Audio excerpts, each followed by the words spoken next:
بسم الله الرحمن الرحيم الرحمن علم القرآن خلق الإنسان علمه البيان الشمس والقمر بحسبان والنجم والشجر يسجدان والسماء رفعها ووضع الميزان ألا تطغوا في الميزان وأقيموا الوزن بالقسط ولا تخسروا الميزان والأرض وضعها للأنام فيها فاكهة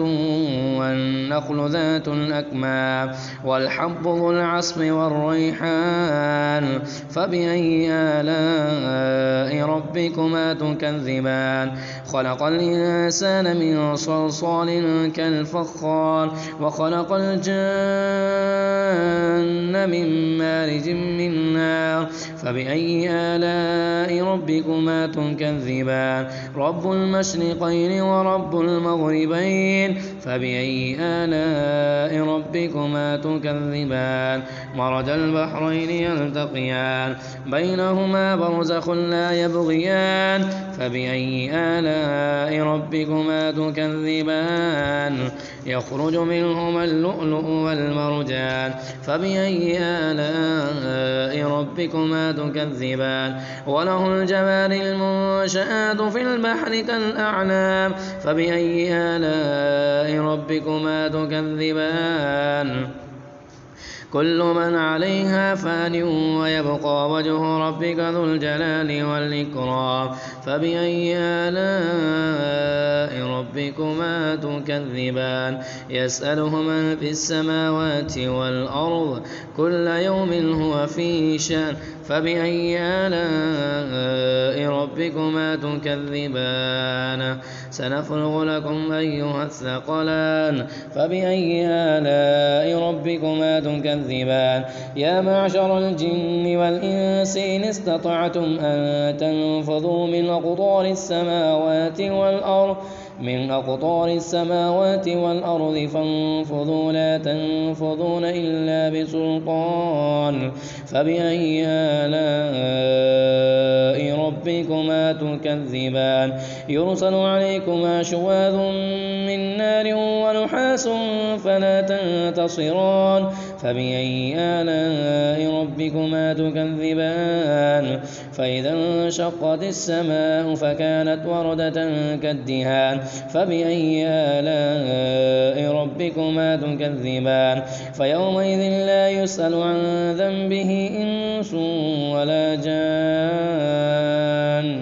فبأي آلاء ربكما تكذبان يعرف المجرمون بسيماهم فيؤخذ بالنواصي والأقدام فبأي آلاء ربكما تكذبان هذه جهنم التي يكذب بها المجرمون يطوفون بينها وبين حميم الآن فبأي آلاء ربكما تكذبان ولمن خاف مقام ربه جنتان فبأي آلاء ربكما تكذبان ذواتا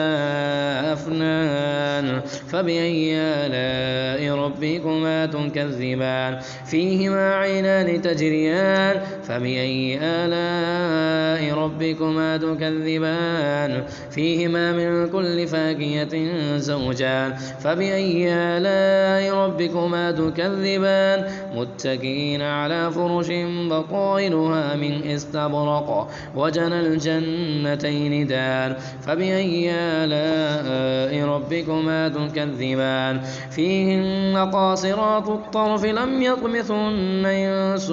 قبلهم ولا جان فبأي آلاء ربكما تكذبان كأنهن الياقوت والمرجان فبأي آلاء ربكما تكذبان هل جزاء الإحسان إلا الإحسان فبأي آلاء ربكما تكذبان ومن دونهما جنتان فبأي آلاء ربكما تكذبان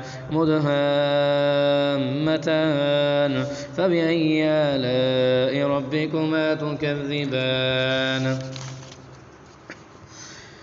فيهما عينان نضاختان فبأي آلاء ربكما تكذبان فيهما فاكهة ونخل ورمان فبأي آلاء ربكما تكذبان فيهن خيرات حسان فبأي آلاء ربكما تكذبان حور مقصورات في الخيام فبأي آلاء ربكما تكذبان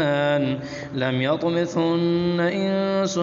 قبلهم ولا جان فبأي آلاء ربكما تكذبان متكئين على رفرف خضر وأبقري حسان فبأي آلاء ربكما تكذبان تبارك اسم ربك ذي الجلال والإكرام